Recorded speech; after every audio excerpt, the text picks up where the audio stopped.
All right. We have 7 o'clock. I'm going to go ahead and call this meeting to order. Will the recorder please call the roll?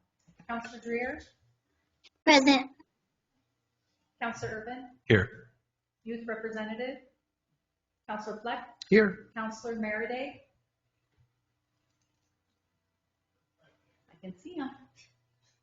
Give us a thumbs up, Dana. Counselor Savage, Here. Counselor Stennett, Here. Mayor Solsby. Here. No items to be added to the agenda. Appearance of interesting citizens for items not on the agenda. This is a time for a citizen comment on items not listed on the agenda for a maximum of 30 minutes. Individual speakers must be recognized by the presiding officer, provide their name and address, and will be allowed up to 5 minutes or less with council approval. Comments regarding any matter scheduled for a public hearing may be provided only at that hearing. Comments on agenda items may be taken prior to council discussion on that item. The council will not engage in any discussion or make any decisions based on public comment at this time. However, the council may take comments under advisement for discussion and action at a future council meeting. Oh my goodness. Pledge of Allegiance, please rise. Pledge allegiance to the flag of the United States of America and to the republic for which it stands, one nation, under God, indivisible, with liberty and justice for all. Please be seated. My apologies. I got all excited because there's only one person signed up to speak tonight, which I don't think has ever happened. Venice Mason. Hi, my name is Venice Mason. I live in the old City Hall building, Unit 3, downtown Cottage Grove. Thank you to the council and thank you, Mayor, for giving me this moment to speak when I signed up last moment. The last time I spoke before council, I shared with you information about fighting hate in our communities. Since then, there's been a report that's come out in the Statesman Journal and in the Register Guard from the very same entities that I shared with you that report from, stating a 697% increase in anti-trans and anti-LGBTQ activity in our communities. This has been set up for quite some time in the Oregon Constitution, and I wanted to share with you something because I've asked you again and again for an affirmative policy, for us to start celebrating diversity. I was sad to see that June went by without any acknowledgement of Pride Month here in Cottage Grove, when so many of your citizens deserve the chance to celebrate who they are as human beings and who their family is.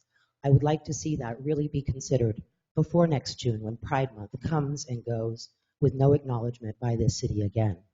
To be affirmative is important for the city.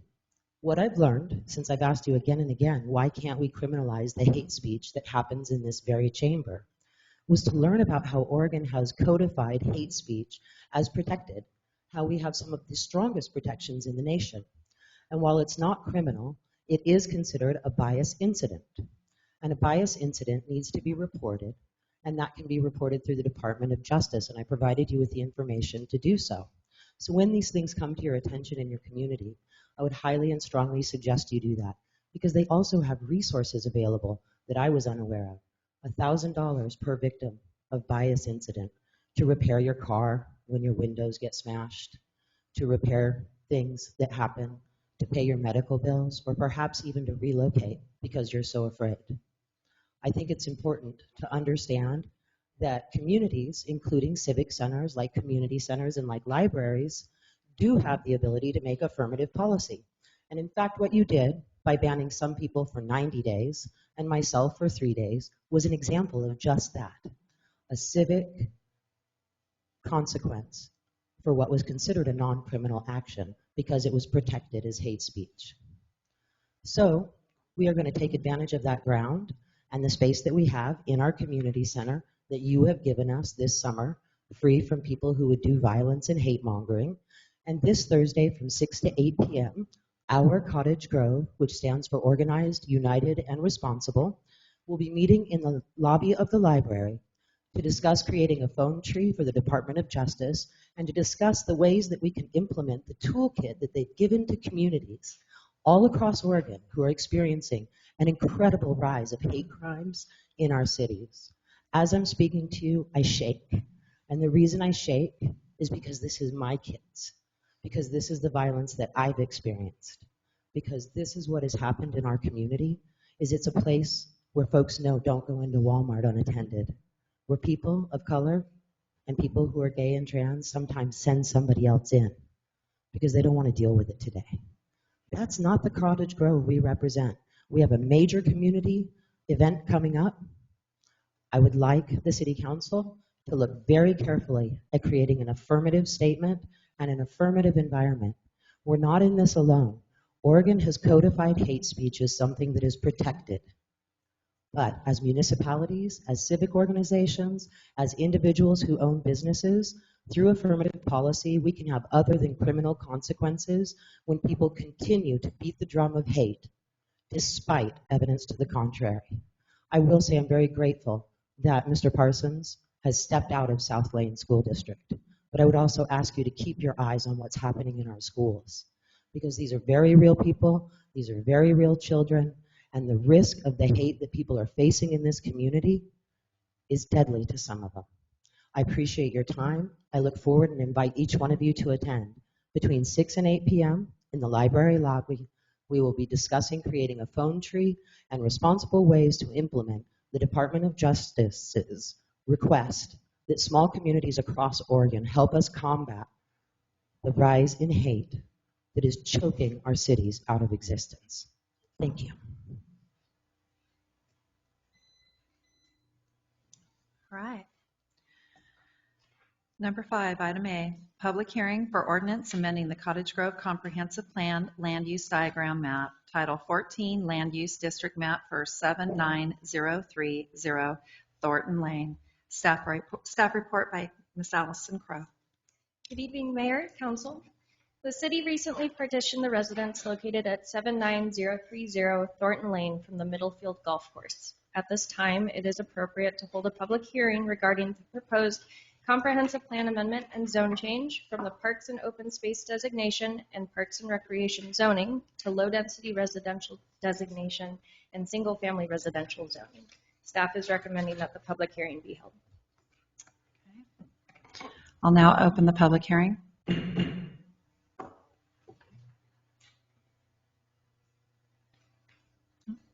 No one wished to speak?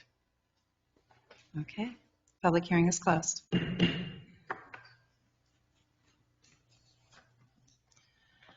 Item B, public hearing for legalization of downtown Main Street width for the Main Street Revitalization Grant. Staff report by Public Works Director Faye Stewart.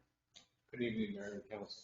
Thank you. The purpose of this public hearing is to allow the City Council to receive comments regarding the legalization of the 65-foot Main Street right-of-way necessary to complete the evidence of good title required by the Economic Development Administration for the Main Street Revitalization Project.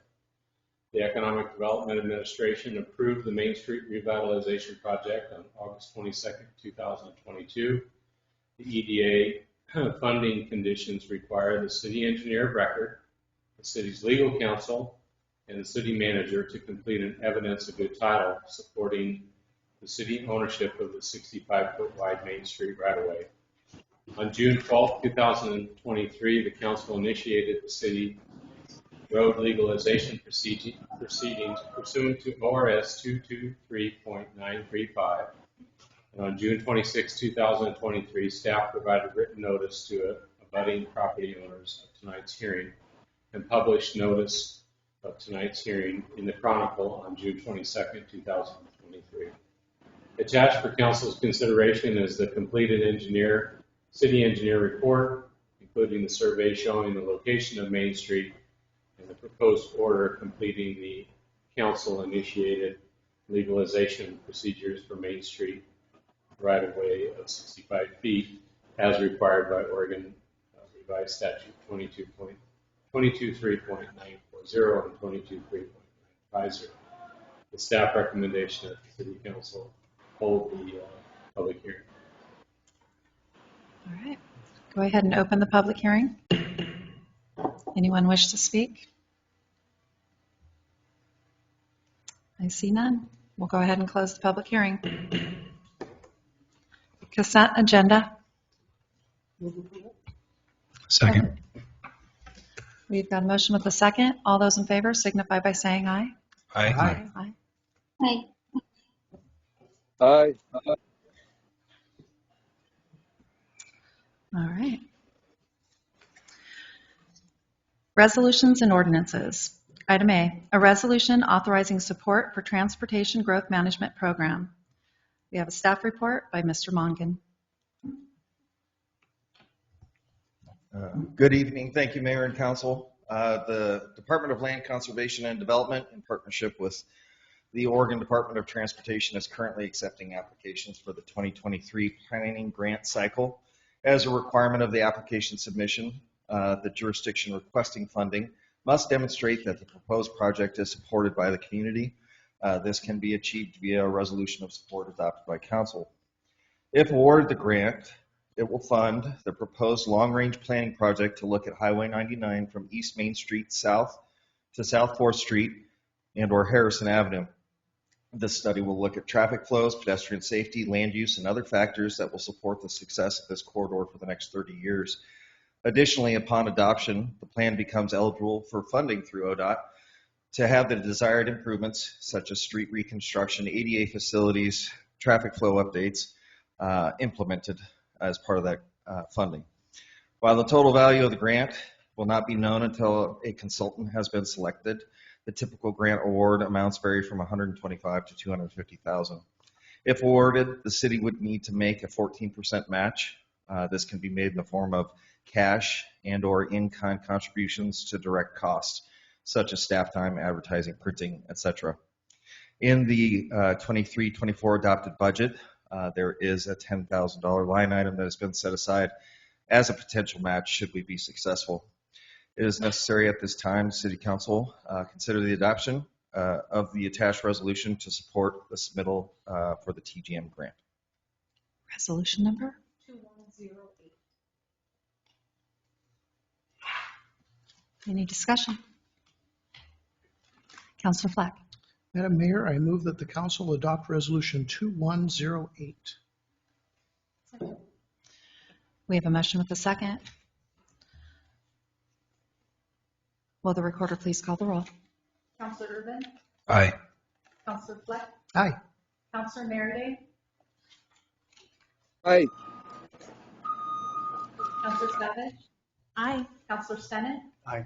Counselor Dreer, Aye. Mayor Solsky. Aye. Motion passes. Item B, a resolution amending comprehensive fee schedule. Staff report by the city manager, Mr. Myers. At our last city council meeting, you adopted an amendment to the comprehensive fee schedule.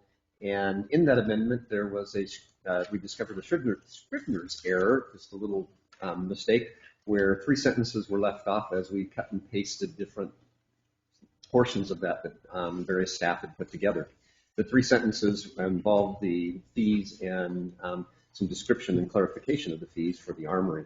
First sentence was complete main floor. The complete main floor is charged at the rate of the drill hall hourly rate plus half of a meeting room hourly rate. And the second sentence was that all armory rentals would be a 2-hour minimum. And the third was that the prep kitchen is included in the drill hall and meeting room rental rates. And so this resolution fixes that portion of the comprehensive plan and puts those 3 sentences back into the armory and community center section. Councilor. Mayor, I move that resolution 2109 be adopted and that we amend the comprehensive fee schedule, adding the 3 sentences that were omitted. Second.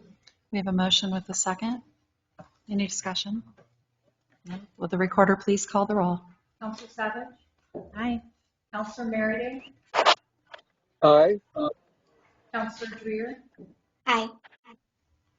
Counselor Urban, Aye. Counselor Fleck, Aye. Counselor Stennett, Aye. Mayor Solsky. Aye. Item C, order approving legalization of downtown Main Street, 65-foot width for the Main Street. Staff report by Public Works Development Director Faye Stewart. Thank you, Mayor. So City Council has held a public hearing to receive comments regarding the legalization of the 65-foot wide street right-of-way necessary to complete the evidence of good title required by the Economic Development Administration for the Main Street Revitalization Project. To complete the evidence of good title supporting city ownership of the 65-foot wide Main Street right-of-way, City Council must approve the attached order required by Oregon Revised Statute 223.950. This order completes the legalization process setting Main Street's right-of-way at 65 feet. I would add that at the present time, I have not received any comments from any of the property owners regarding this process, and we have not testified at the public hearing. So staff recommends that the council approve the order completing the legalization process setting the Main Street right-of-way at 65 feet. Councillor Fleck. Thank you, Madam Mayor. I move that the council approve the order completing the legalization process, setting the Main Street right-of-way width at 65 feet. Second. And we do have an order number of the 23-1 dash. Oh, 20, and that would be order 23-1.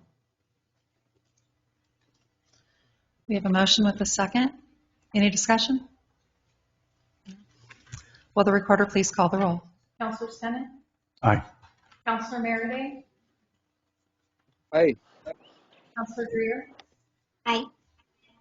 Counselor Urban? Aye. Counselor Fleck? Aye. Counselor Savage? Aye. Mayor Solsby? Aye. Item D, first vote for ordinance amending the Cottage Grove Comprehensive Plan Land Use Diagram, Map and Title 14, Land Use District Map for 79030 Thornton Lane. Staff report by the Assistant Planner, Allison Crowe. Mayor, Council, with the public hearing having been held and with no comments received, and with the Planning Commission having voted and recommended approval to the City Council on June 21st, it is now appropriate for Council to vote on the proposed ordinance amending the comprehensive plan and zoning of 79030 Thornton Lane. This ordinance has been available for more than 1 week and therefore can be adopted in one meeting. Staff is recommending adoption. Councillor Fleck? Oh, I'm sorry. Ordinance number? Ordinance number? 3174. Thank you, Madam Mayor. I move that the council adopt ordinance number 3174. Second. We have a motion with a second. Any discussion? Will the recorder please call the roll? Counselor Stennett? Aye. Counselor Dreer? Aye. Counselor Merriday? Aye. Counselor Urban? Aye. Counselor Fleck? Aye. Counselor Savage? Aye. Mayor Solsby? Aye. All right, thank you. Business from the City Council. Concerns of council. That was Yes. We did have an agenda item removed. yeah. Maybe it was- Councillor Fleck. Thank you, Madam Mayor. Just wanted to report on some of the committee work we're doing. The LRAPA board is working on changing bylaws, actually creating them from board policy to be more streamlined with what some of the other quasi-government agencies are doing. I'm on a subcommittee working on that, making progress. The Lane Area Commission on Transportation will be meeting Wednesday. I'll actually be bringing this resolution for our TGM grant to see if they will also give us a letter, recommending support for that. So those are two of the items I've been working on in our committee. Thank you. Anyone else? Councillor Savage. Thank you so much, Mayor Solsby. I want to give a huge shout out to Mike Cummings. Over the weekend, I had a constituent call me in regards to having rented the community center, and she couldn't get into a locked door where the tables were. The door was going green, like the door should open, but it was physically locked from the other side. And so we called Mike Cummings over the weekend, and he rushed down and let her in. Way to go above and beyond. I just thought that was remarkable how everything just kind of played out. So I think that he absolutely deserves that shout out, as does Mindy for taking my phone call over the weekend. Thank you. I really appreciate it. And then I don't know if you guys got the same email that I did regarding dogs on property. I don't know, did everybody get that? Okay, so I got an email today regarding an ordinance that we have. You can only have 3 dogs per residence. And the question was in regards to what about the folks at the homeless site? So I don't know the answer to that, but I thought that I'd bring that up to conversation. Does anybody have any? We're going to to visit speak with on our it? attorney on it, but it's the same principle that if it was one parcel of land and it was an apartment complex, there could be 3 dogs in each residence. And so each one of the tents or each one of the pallet shelters is represented as a resident. Thank you, Mr. Myers. Counselor Irvin? Thank you, Mayor. I had the Lane Economic Committee meeting today, and our presentation was from Shireen Vogel with Lane ESD, presenting on the status of career technical education. I think the main takeaway was that they are interested in having additional industry represented to participate in that program, where they can get students in working careers and apprenticeships and doing so. So Shireen Vogel is representative, and she's listed in the directory for Lane ESD. That was the report for today. Anyone else? No? I just want to remind everyone that Bohemian Mining Days is coming up, and we actually have some Canadian friends that are flying in, and we're going to show them how our little town celebrates its heritage, and we're very excited for that. All right. Well, that was very short. Business from the city manager. Non-represented employee compensation. Staff report by city manager, Mr. Myers. The 2023-24 budget has been approved, and in that budget, there are cost of living allowances adjustments for the 3 bargaining unit employees.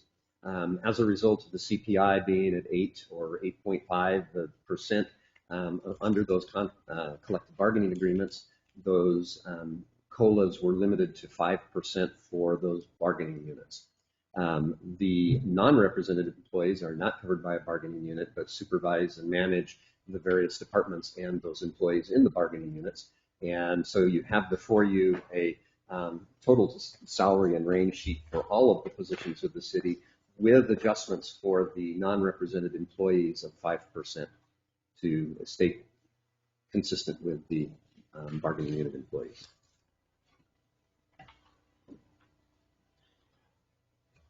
Any questions? Councilor Fleck? Well, absolutely. A number of years back, we had situations where we had some of our department heads actually making the same wage or less than some of their subordinates. And so I think it's really important to make sure that we maintain parity. Although obviously cost of living's gone up for all of us. So that's an unfortunate result, but I guess I will move that we approve the cost of living adjustment for all of the non-representative full-time and part-time employees at 5% effective July 1, 2023. Second. We have a motion with the second. Any discussion? All those in favor signify by saying aye. Aye. Aye. Aye. Report from the city manager. Oh, motion carries. Report from the city manager. Just a few items. Tuesday at noon at 90 South 10th Street, the Chamber of Commerce is having a ribbon cutting, and everyone is invited for the Food Smiths food cart there. So you're encouraged to attend that if you're able. We have the 24th of July, which is our next council meeting. That's not there. You'll be at Bohemia Park for the Eugene Symphony and the performance there, and our mayor will get to help lead one of the marches. So if you come early, they'll work with you a little bit and help if you need help. So That's good advice. and then also we have on next Monday night, on the 17th, the opportunity for the council to meet and greet the 3 candidates for police chief. We haven't heard RSVPs from all of the council yet. So if you have an RSVP, either let me Mindy, or you can call Mandy tomorrow and let her know. But yeah, great opportunity. We have 3 great candidates, and it'll be a nice opportunity to get some insights into how those candidates fare with you and a few other business representatives and people from the community that are invited to come and share in that. So, my last item, as a result of after the police chief and everything, I'd like to share with you a quote from Ralph Waldo Emerson. To laugh often and much, to win the respect of intelligent people and the affection of children, to earn the appreciation of honest critics and endure the betrayal of false friends, to appreciate the beauty, to find the best in others, to leave the world a bit better, whether by a healthy child, a garden patch, or a redeemed social condition, to know even one life has breathed easier because you have lived. This is to have succeeded. After 36 years of working in local government in Utah, Arizona, and Oregon, I'm proud to say that I've accomplished all the points identified as success by Emerson. As we're nearing the completion of the hiring process for the new police chief, I want to announce and provide the council notice that I will be retiring on October 1st, 2023. My last day with the city of Cottage Grove will be September 29th. October will mark 26 years with the city. This is truly a difficult situation. There's always another project to do, and quite frankly, there will always be. That's the beauty of local government. Sorry, Jake, Faye, Bert, and Mindy, the work is never done.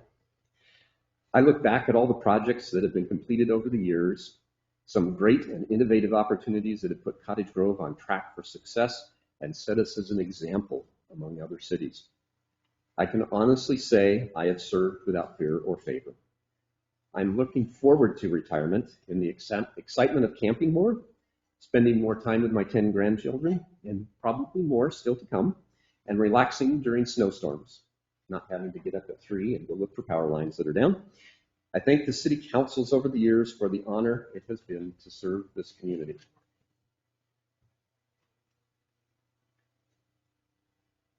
Cottage Grove has a great staff, and over the next 2.5 months, the data dump to that staff will intensify. After October 1st, I'll still be around and as a resource if needed. I've prepared a packet of information for the council tonight, and as you will need to get familiar with the process and the options in recruiting a new manager. And I've got those here for you. There's a sample and a guidebook from the League of Cities and some publications that have come out from other communities and other opportunities on how to do the promotions and the recruitment. The information that will give you some ideas and options and the directions that recruitment could take. We will need to start some discussions about what additional information you need and how to proceed. It will likely take more than 2.5 months to recruit, probably closer to 6 or more, but you have some great leaders on staff that can handle filling in for a short period of time. I'll also be around if help is needed. The new manager is going to need to have substantial local government experience in order to continue to lead and manage the amazing projects that are on the horizon. The Main Street project, the new property and industrial park, which is interesting. 26 years ago when I came, the existing industrial park was an empty grass field. So it's really exciting to see on the verge of purchasing a new industrial park and start moving forward there. Jake will be a great resource to help the new manager. His knowledge and understanding of the community will prove very valuable. Faye and Bert will be a wealth of knowledge and expertise.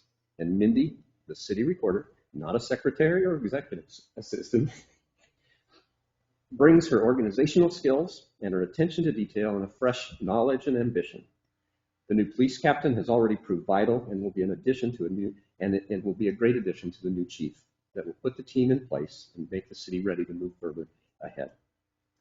I'm not planning on leaving the community. I love it here. We are all so blessed to live in this beautiful community. There was a question posed recently, why he stayed here so long, referring to me and my 26 years here as city manager. My simple answer is, look around. It's beautiful.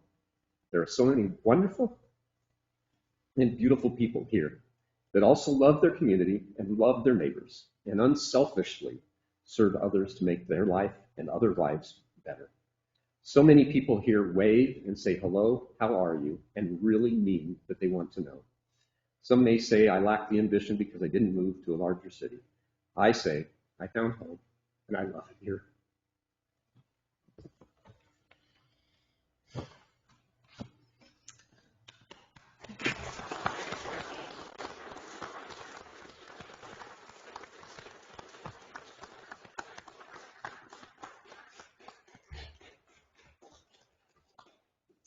Thank you.